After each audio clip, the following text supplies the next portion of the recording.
Bismillah ar-Rahman ar-Rahim. Alhamdulillahi Rabbil Alameen. Wassalatu wassalam ala Rasulillah wa ala alihi wa ashabihi wa man wala amma ba'd. Assalamu alaikum guys and welcome to the Masterclass. So we're going to be going through the marketing fundamentals today.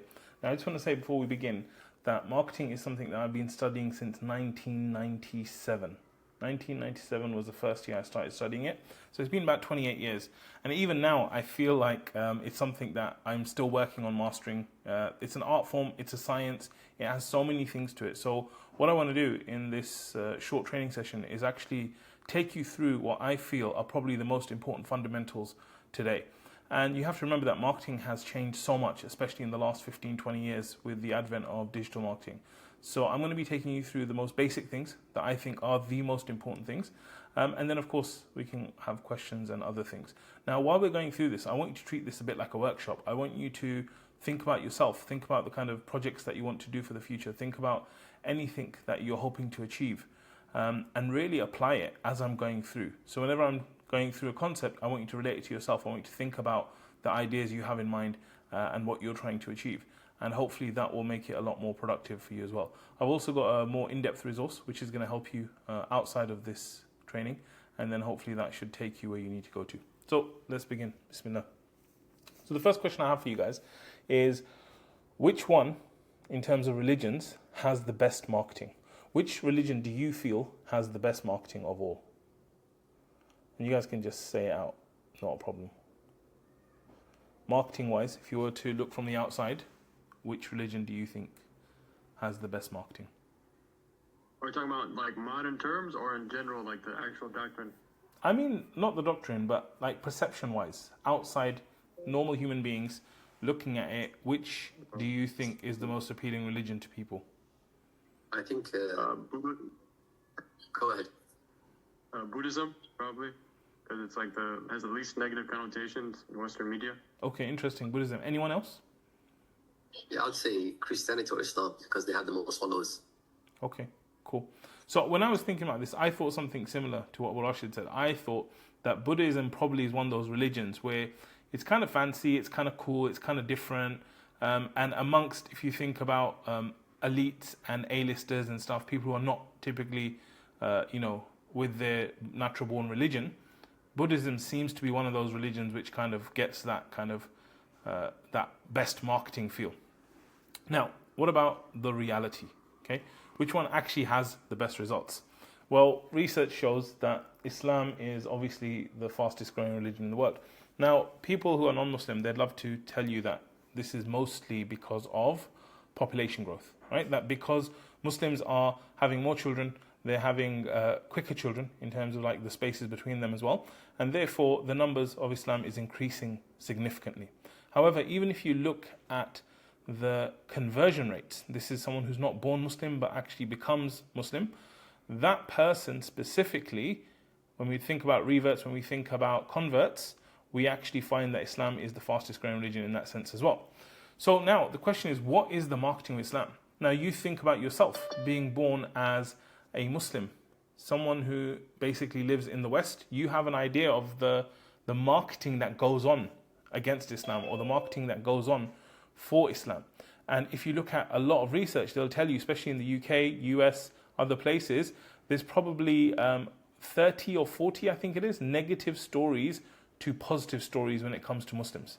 So the marketing overall in the West for Muslims is extremely bad for Islam, right? So people generally have this view that Islam is something negative, Islam is related to terrorism, it's related to oppression, it's related to fundamentalism, to jihad, to all these kind of things. So the question is, how come that even though it has the worst marketing, it has become the fastest growing religion, both in terms of numbers and converts? Why is that? Why is that? Well, go on. Abdulaziz, you want to tell us? Maybe it's because we have the best product, whilst marketing might be bad, but the product itself is exceptional.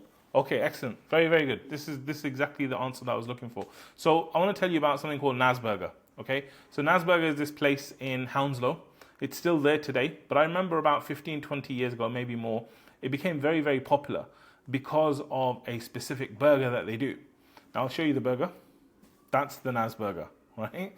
Now this burger, it actually was amazing. And I think in those days we probably had very little halal options, and there were very little places that did grilled burgers like this, which were chicken and halal and all this stuff.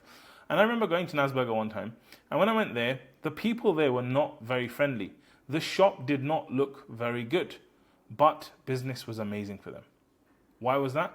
Because fundamentally they had an amazing product. And really, when it comes to marketing, what we're trying to do in essence is everything we can do to create awareness, build trust, and drive action, right? That's what we're trying to do.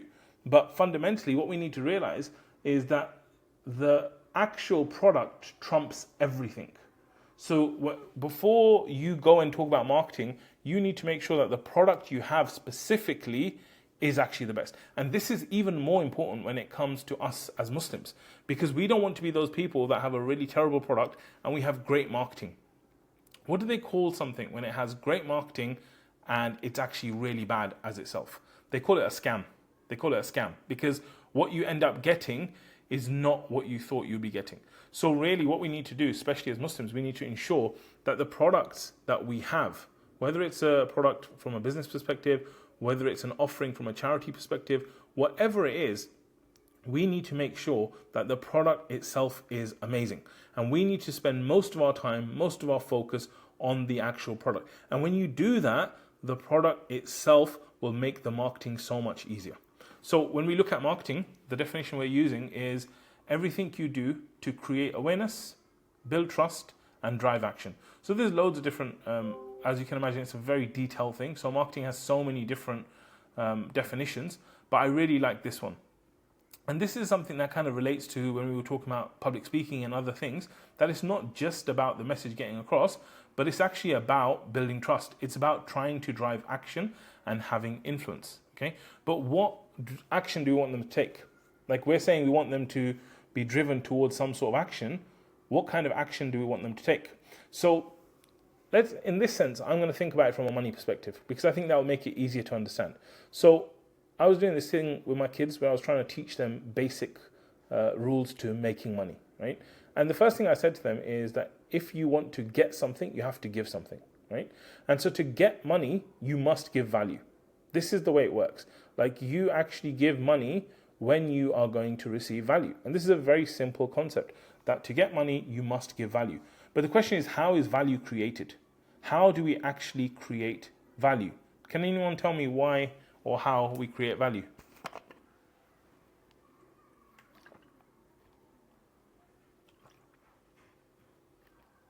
By Filling a need or want. Go ahead. Go ahead. Bullet, I cut you off too many times. That's what I was going to say maybe by providing something beneficial. Providing something beneficial, yeah? Okay, good. So how do we decide if something's beneficial? Well, the way we create value is we actually solve problems, okay? The best way to create value is to actually solve a problem.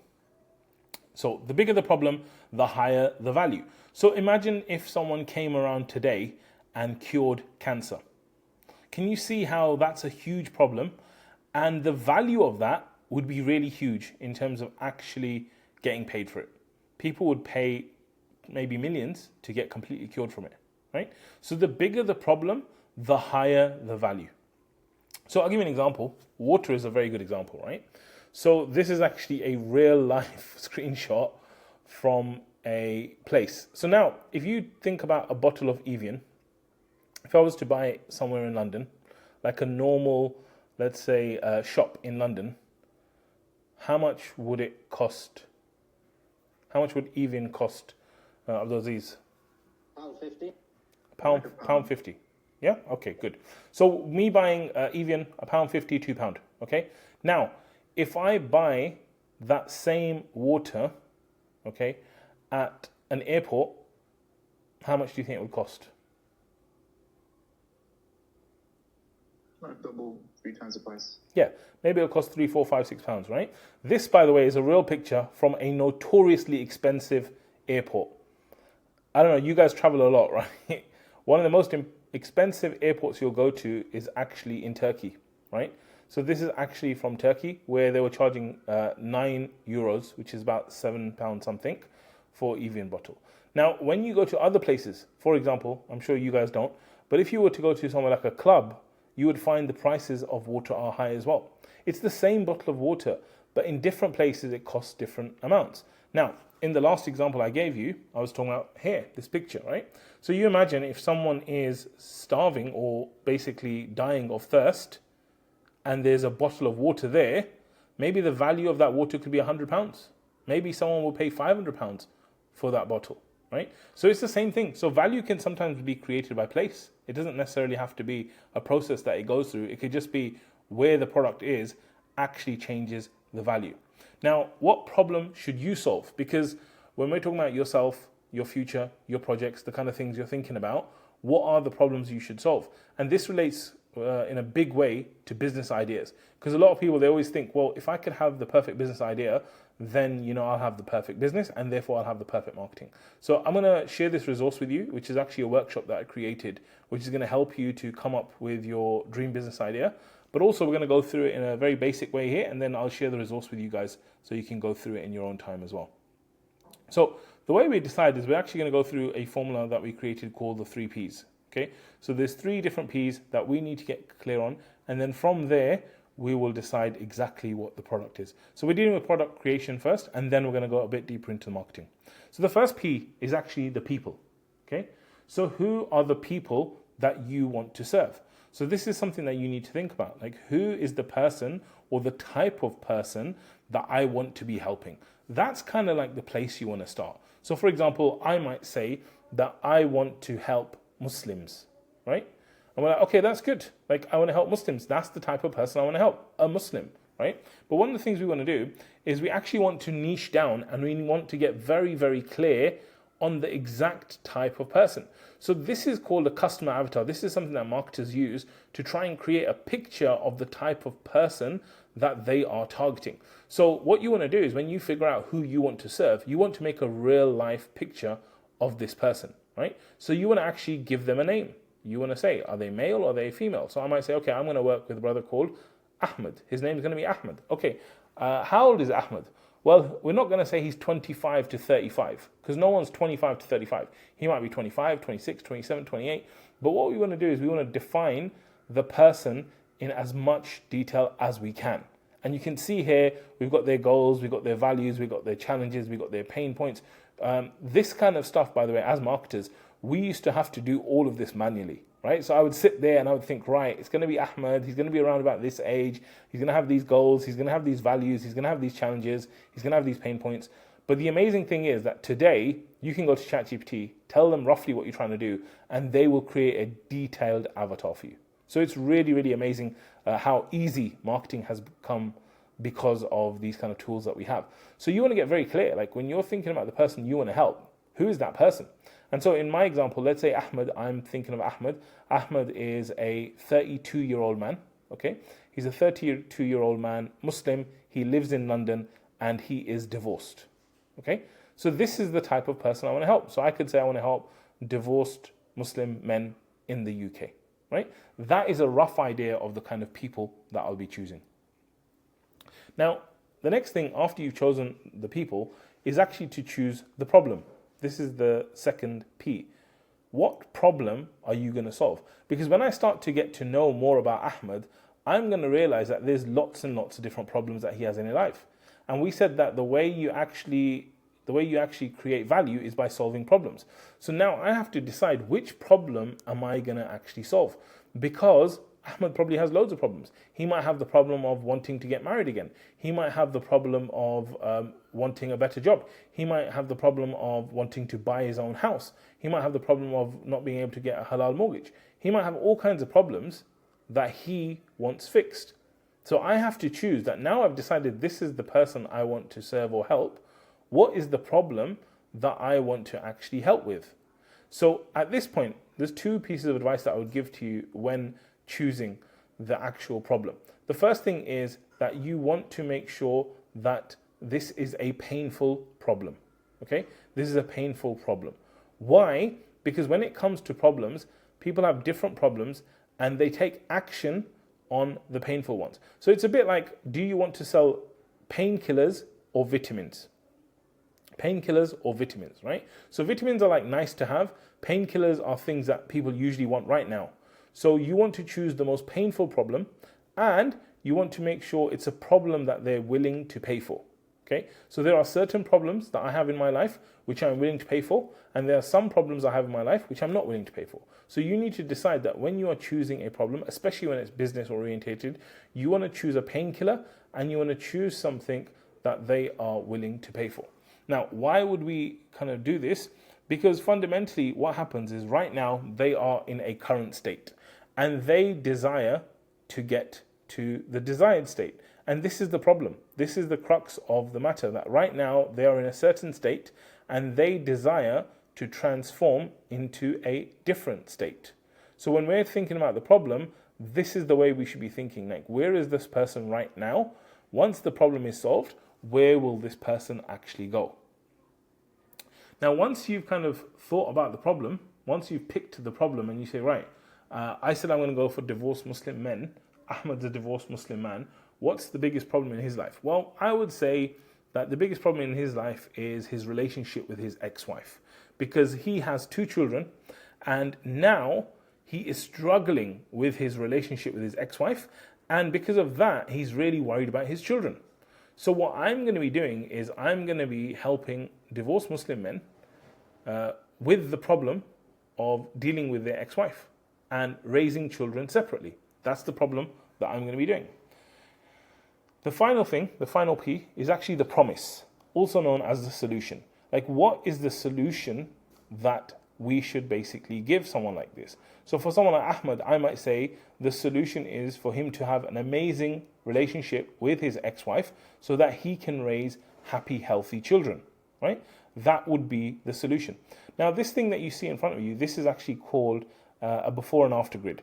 And this is something that we as marketers do to try and get an idea of the transformation. So remember, we said here that we've got the current state and we've got the desired state. So on the left-hand side, you've got the current state, which is before, and then on the right-hand side, you've got the after state. So this is a really good example of, imagine there is a company that specializes in mowing lawns, right? Basically coming to your house and mowing your lawn. And if we were to do the before and after for this, the way it would look is the customer segment that they're aiming for is homeowners, fathers and dads, okay? And the kind of products and services they do in the middle are mowing, fertilizing, sprinkler install, repair, maintenance, etc. Now, what happens before you use their service is that you have, what do you have? And this is another, by the way, structure here, that what do they have, what do they feel, what does the average day look like, what is their status, and what is the good versus evil. So before they use this company, the London Lawn Company, what do they have? They have dead grass, they have weeds, they have leaves, they have a dirty garden. Okay. Now, after they use this product, after the transformation, what do they have? They have a gorgeous green lawn, right? What about before? How do they feel about having dead grass, dead weeds, dead leaves? They feel annoyed. They feel exhausted, right? And what is their average day like? Well, they spend the whole of Saturday basically doing their gardening, and they feel like the whole day is wasted, and they feel like they're forced to work the land like a servant or like a slave or a peasant, that they have to work the land, right? And then the final bit is that they feel like they're a prisoner in their own castle. So this is how they feel before the product. Now, after the product, after the transformation, they have a gorgeous green lawn, and because of that, they feel powerful, but also they feel well rested because they haven't had to do the work. And the average days, they feel like Saturdays is theirs again because they don't have to spend the whole of Saturday doing this. And now the status is that they have the best lawn on the block. And then instead of feeling like a prisoner in the castle, they feel like the king in their castle, right? And so you should be able to see here, by the way, how marketers work, right? Like how good marketers are at describing the before and after, how this, you can do the same thing here where you use this formula. What do they have? What do they feel? What's their average day like? What's the status? What's the good versus evil? And you can actually do the before and after. And again, AI will really, really help you with this stuff as well. Once you've done that, another thing you want to actually do is you want to actually clarify what is your proven process. The proven process is the way you actually take the person from the current state to the desired state. Okay, so for example, let's imagine that I was telling you that I feel really thirsty. Okay, and if I feel thirsty, the current state is feeling thirsty, the desired state is feeling satiated or hydrated. So how would we actually give me the instructions to get to a point where I feel hydrated? What would you tell me to do to feel hydrated? So Abu Rashid, how would you get me to go through a process to feel hydrated? You buy water. Okay. You drink the water. Okay. So now let's imagine I have it here. I have the water here, right? Now what? I have the water, right? I'm here. There's the water. What do I do? You have to turn the cap. Okay, I turn the cap. Put it to your mouth. Okay, Bismillah. And swallow. Okay, done. I still feel thirsty. I still feel dehydrated. Rinse and repeat. Okay, rinse and repeat. Until when? Until satiation kicks in. Okay, good. Now tell me, if I do that every time I feel thirsty, as long as there's nothing wrong with me, will it definitely get me to the point where I feel hydrated and satiated? Yes. Yes, it will, right? Is there ever a chance that I do that and it doesn't work? Okay, and I can drink more water. It's not like this little bit of water. It will always work, right? It's a proven process. As long as they go through that process, it will work. And what you want to do is your product, it should have a proven process. That as long as they follow these steps specifically, they will get the result, right? They must follow the steps. And when they follow the steps, they will get the result. This proven process, it actually gives you confidence in your product. It gives you confidence in consistency and getting the transformation. This is the reason why if you go to a fast food chain in one country and then you go and visit in another country, the food will taste almost identical. Why? Because they use the exact same process. They use the same thing to put the salt in it. They use the same type of meat. They use the same type of bun. Everything they do is exactly the same, and therefore it produces the same result. Now, this is something really important and really special, because you imagine if you went to a restaurant one time, right? Like me and my cousins and family, we talk about Pepe's a lot. So Pepe's is a chicken place in the UK. They do peri-peri chicken. And you imagine you go to your restaurant for the first time, and you go to the restaurant and the food is amazing, okay? Like you love it. And then the second time you go, the food is terrible. And then the third time you go, the food is okay. And then the fourth time you go, the food is terrible. And then the fifth time you go, the food is amazing. That place will not rank as well as somewhere else where you go and the food is just consistently good. Even if the level of greatness is not as high as where it went up and down, generally you would actually go with that place which is consistent. And this is one of the things we say about Pepe's in the UK, that it's actually very, very consistent. It always tastes the same. It's always the same type of meat. It's always done in a certain way. The sauces are the same. All this kind of stability, it increases the confidence in the product, right? And it actually gives us that mentality that, yes, I can go there and for sure it will be the same process as always. So after you figure out what people you actually want to serve, what is the problem you want to solve, what is the promise you offer, then you want to have a specific process that you take these people through to get that process and get that transformation that they hope for. Now, what's the big mistake? There is a big mistake that people make, okay? What most people do is they think of a business idea and they think, okay, I'm going to go and sell t-shirts, or I'm going to go and I'm going to sell plants, or I'm going to do this, and they decide on what they're going to do. And then they go, right, now I've decided on doing this, I'm actually going to go and do a logo. So then they go and find someone and they pay someone to get a logo. Maybe they pay $100, $200, $300. They get a logo done after they've named the company, right? Then they're like, now I've done a logo, now let me do a website, right? And then they make a website. And so then they spend $1,000, $2,000, whatever it is, they make a proper website. So they've got a logo, they've got a website, they've opened up a company, they've done everything, right? And then they're like, okay, let me try and sell the product. And no one wants the product. This is one of the worst things. So they spent thousands of dollars. They probably spent months and months and months of time, and now they've ended up with a product that doesn't actually sell, and it doesn't work. And this could have all been avoided if they had just done some validation. Okay? If they had done some form of validation, this would have reduced the risk of failure. Okay? Validation would have basically helped them to identify potential issues. It would have really confirmed or disproved their assumptions. And it would have ensured product market fit. So product market fit is that the market fits the product perfectly and therefore it's in demand, right? And it would have confirmed the target market. So one of the most important things to do is once you've come up with a business idea is for you to actually validate it, And one of the ways we validate is a principle that I teach my students, which is sell before you build, okay? So when I created my program, the confidence program, before I actually created the whole thing, I actually sold it first. I went out to people and I said, I'm thinking of doing this program, okay? It's going to be available in 2 weeks or whatever. It's going to be about this, this, and this. Came up with a one-pager about it and said, are you interested? And if people said, no, then I would have thought, this is not good. I'm not going to make it, right? Or if they said, yes, this is exactly what I want, then I'll be like, let's do this, right? And so the first time I actually got on to selling this program, I spoke to the first person, and after I told them the price, which was really high in my opinion at that point, they said, yeah, let's go. I was like, Alhamdulillah, this is amazing. Then I spoke to the second person, and they said, yes, let's do this.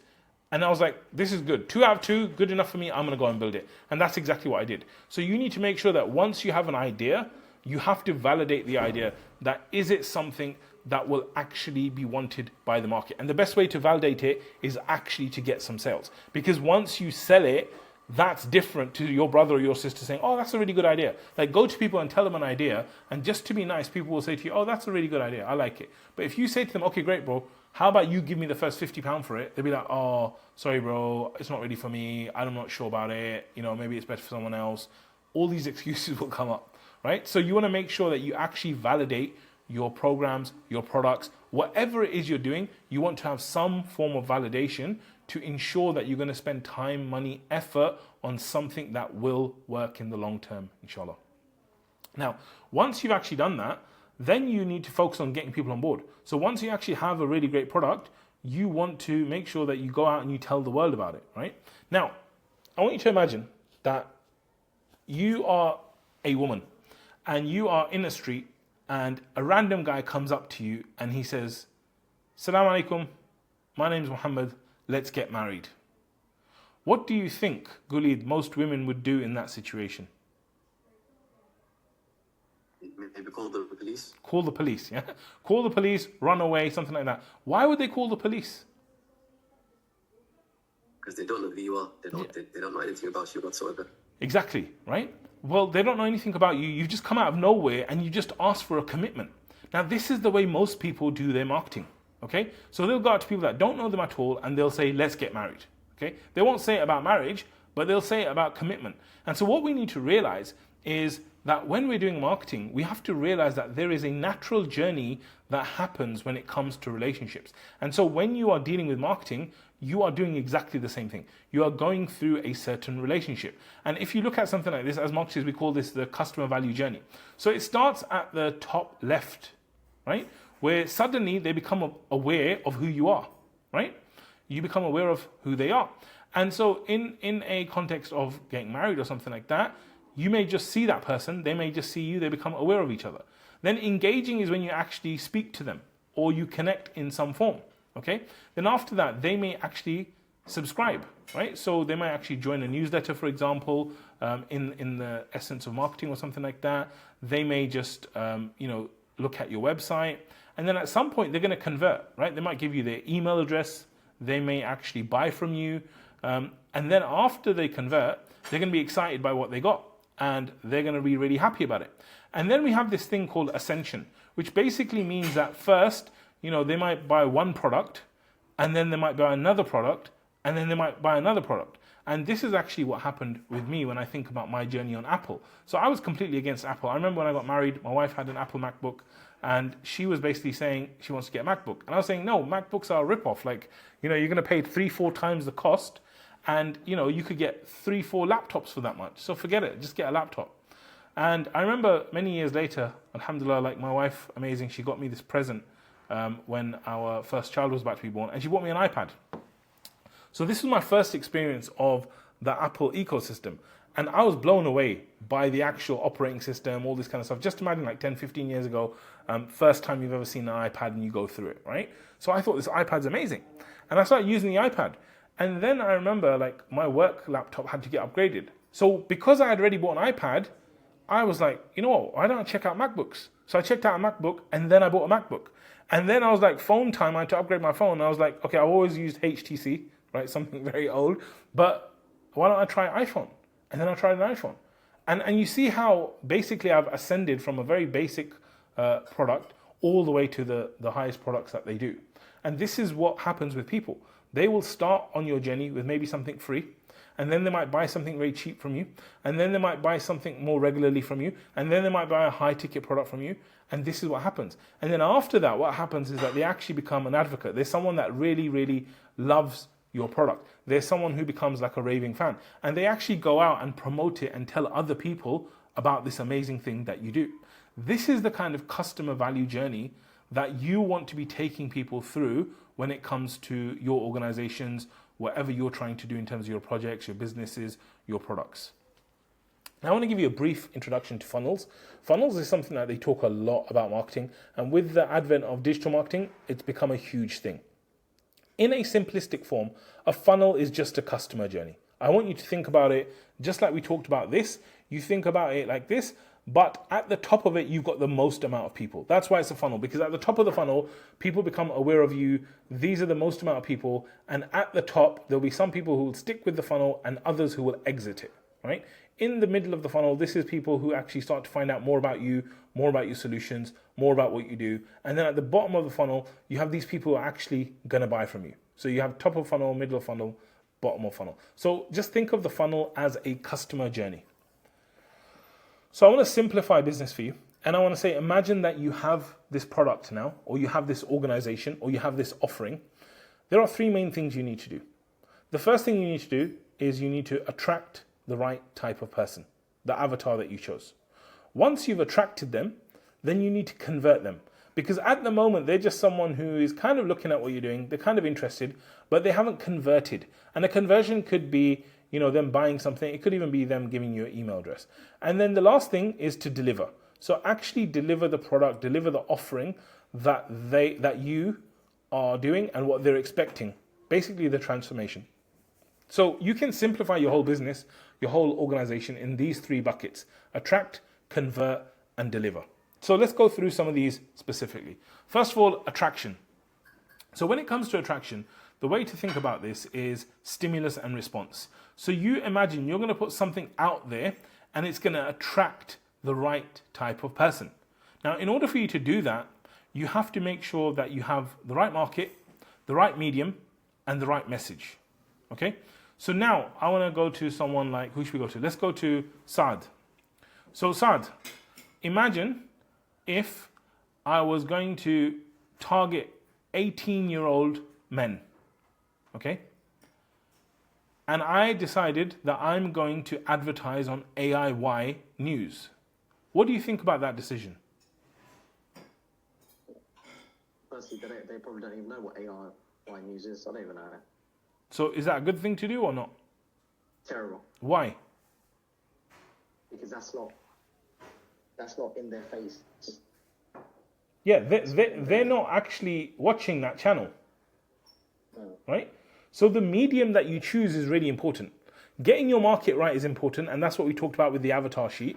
But choosing the right medium is really important, because you need to make sure that the medium is a medium which they're on. So if you were going to target an 18-year-old man, which medium would you choose? Social media, Instagram. Which one? Facebook. If you could only choose one, which one would you choose? Maybe TikTok now. TikTok, TikTok's yeah. so, like, Sure. Okay, that's good. Yeah, because you know your market is an 18-year-old, because you know your market, you're thinking, okay, the medium that person is probably on is TikTok, right? And then the message would be according to that as well, right? So for example, let's imagine we're going to do a campaign to elderly folk, right? So you got elderly Asians who are Bengali. Where would you advertise to these elderly Asian Bengalis, Saad? So usually they watch certain TV channels, Bengali TV. Give me an channels. example of a Bengali TV channel. Channel S. Channel S. ATN Bangla. Okay, good. Um, And if I wanted them to donate money to my cause, and I said the message to them, I said, "Yo, bro, give us some dough in it. We've got the right market, we've got the right medium. Would that work for them?" No, the message wasn't right. The message is not right. Come Yeah? across The it. message is not right. So you can see here that in order for you to get attraction correct, you have to know your market, which is the avatar, but you need to know which medium to actually communicate to them. And then you need to know messaging. Like, what's the messaging? Where does the messaging come from, guys? Like, we know that marketing comes from the avatar sheet. We know the medium can be decided from the avatar sheet. What about the messaging? What would the messaging be based on?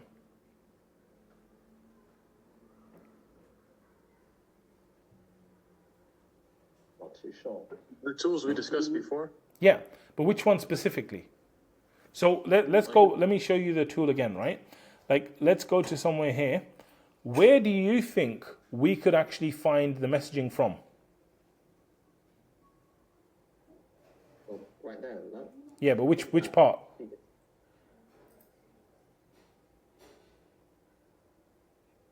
Goals and values.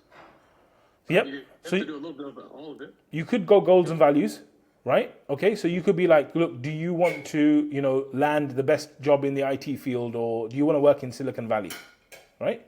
You could talk about that. Objectives and roles in purchase process. Yep. But that objections would come later.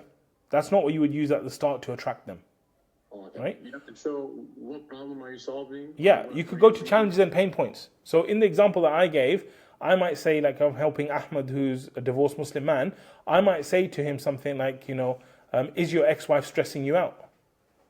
Because that's a pain point for him, right? And so even the message can come from the challenges and the pain points, because that is what will get their attention. And remember, we talked about the negative bias, that human beings naturally are basically drawn to negative stuff. So if there was a headline which said, a museum opened today, right? Or we said a museum, shut down today, you would go for the shut down museum, right? And so this is the difference of what we're saying, that the challenges and the pain points will be the things that actually tell you what to say when it comes to the attract part. So here you're clear that I'm going for example, divorced Muslim men, the medium that they might be on because they're like 30 plus. I might go on Instagram, okay? And the messaging I might go with is something like, 7 ways to get on better with your ex-wife, right? So the message is actually matching the problem and the pain points that they have. Now, one of the other things you're going to be thinking about is, which platform do I go on? Because in the early days, especially when you're marketing, you kind of want to focus on a specific platform. And different platforms have different objectives, and they actually require different types of things. So for example, one of my business partners, Faisal, he's actually amazing at writing, mashallah. And he is using Substack a lot. So this is where they write articles, they do all that kind of stuff. For me, I'm more of a video guy. So I would be on YouTube, he would be on Substack. But this is not about me or him. This is actually about our avatar, our audience, right? Like we said, if it's Bengali uncles, we're going to be on a Bangla channel, right? If it's Pakistani uncles, we're going to be on a Pakistani news channel. If it's young people in the West, then maybe if they're 18, we might be on Snapchat. So the platform that we use is going to be dependent upon where are the people hanging out that you want to serve. And that is the platform for you to go through. And like I said, I want you to treat this a bit like a workshop. So you should be thinking yourself right now, like, which is the platform that I should be going for. The only other consideration I would give you guys when it comes to platform is, there's this study that Google have done, which all the marketers are talking about in the last year or two, which is basically that there seems to be a bit of a trust recession right now. And in order for people to buy from you, they have to know you, they have to like you, they have to trust you. And in order for them to trust you, they have to like you and they have to know you. The way they get to know you is by spending time with you, right? So the more time you spend with someone, the more likely you are to trust them. So you imagine the first ever time you heard that I was doing a training session, maybe your level of trust was much lower than today because we've done all these training sessions, right? And so the more time you spend with someone, the more it actually gets you to know, like, and trust them. And so we want to get to know, like, and trust as quick as possible. Now, if you're doing this with 60-second shorts or TikToks or Reels, it's going to take you a long time to spend time with me, right? So, for example, what Google said is that in order for you to actually, get someone to know, like, and trust you, they have to spend 7 hours. I think it was 7 or 11 hours with you across. They have to spend 7 hours with you across like 11 different touch points and 4 different platforms or methodologies. So what we're saying is that for someone to know, like, and trust you, they probably have to go through like 7 hours of your content. And you imagine you're only making 60-second videos, right? That's going to take how many videos for them to get through to you? But if you were to make YouTube videos, and if you look at something like this training, it's like 40 minutes already, someone might watch this whole training and suddenly they've already done an hour with me. So now they have to just watch 6 more videos and they've hit that 7-hour threshold for know, like, and trust. That's a rough number, obviously, but it gives you an idea that platform specific, yes, everything has its pros and cons. For example, TikTok is a very, very viral platform right now. Okay, but YouTube is very good for long form. So when we get into the question and answers, we can go deeper into this, but just think like, what would be the top platform for you? What would be the second platform for you if you had to choose 2? What would be the third platform if you had to have 3? And just think about the kind of platforms that you want to be on. Now I want to give you an example of how do we do attraction, right? So this is a good example. When I first started doing my program, one of the things I did is I actually went and spoke to different influencers and I told them that I wanted to do promotion with them. So here you can see I went to Ali Dawah. Why did I go to Ali Dawah? Because Ali Dawah fits the market. His audience is the market that I actually came up with, which is basically Muslims in the West who are professionals. So I thought Ali Dawah, they're watching Ali Dawah, I'm going to go and advertise on Ali Dawah's channel. So this is a post, this is a real post from a couple of years back, when he basically went out there and he told them about my program. Right? They said, this is the program, this is what you do. But what we did is we actually told him specifically, not about the program, we told him about the free training that I do. So this is just a simple example of putting something out there. And this is for people who are interested in confidence, interested in speaking, interested in training, interested in public speaking, anything like that. This is the way we basically did that as an attraction, right? Now, once they kind of come to that point, once they click onto that link, they would come to a page like this, right? And this is free training that I offer. They can just basically enter their email address and they will get a training which will talk about feeling confident, speaking with impact in any situation, getting over fears, getting over doubts. And it just labels the kind of things that they're going to get by coming on board. So this is an example of attraction where you show them something which kind of attracts them. So someone who has fears, someone who doesn't feel confident, someone who doesn't speak with impact, they actually are interested in this, right? This is how attraction works. Now we said there's 3 parts. So that's attraction. There's convert, and then there's deliver. So what is conversion? Conversion is taking them from where they are, where they've just become aware, to actually taking an action. Like I said, the action could be them downloading something from you. It could be them even buying from you. Now there's different ways that you can convert people. So one of the typical ways you've probably seen is a landing page. Okay, so here I showed you a free landing page. So this is what we call a lead magnet. This is something that you give away for free to get their email address, right? This is an example of converting. So if they actually put their details in here, they then convert to a lead, right? But we also have things like this, which is actually a sales page. So the action for this is not to just give your email, but it's actually to sign up and pay for this.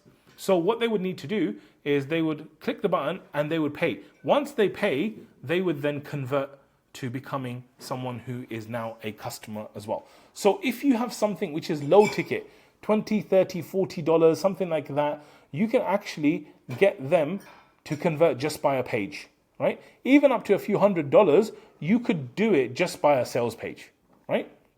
Now, sometimes we do things like this, which is actually a webinar. This is where we would go live, we get people on the call or on the webinar with us, and then they spend a long time with us on, and then we sell something of higher value. So webinars are great. If you've got a product which is like over $200-$300, you probably want to sell it via webinar. $200, $300, $500, $1,000, something like that, where it's a big offering.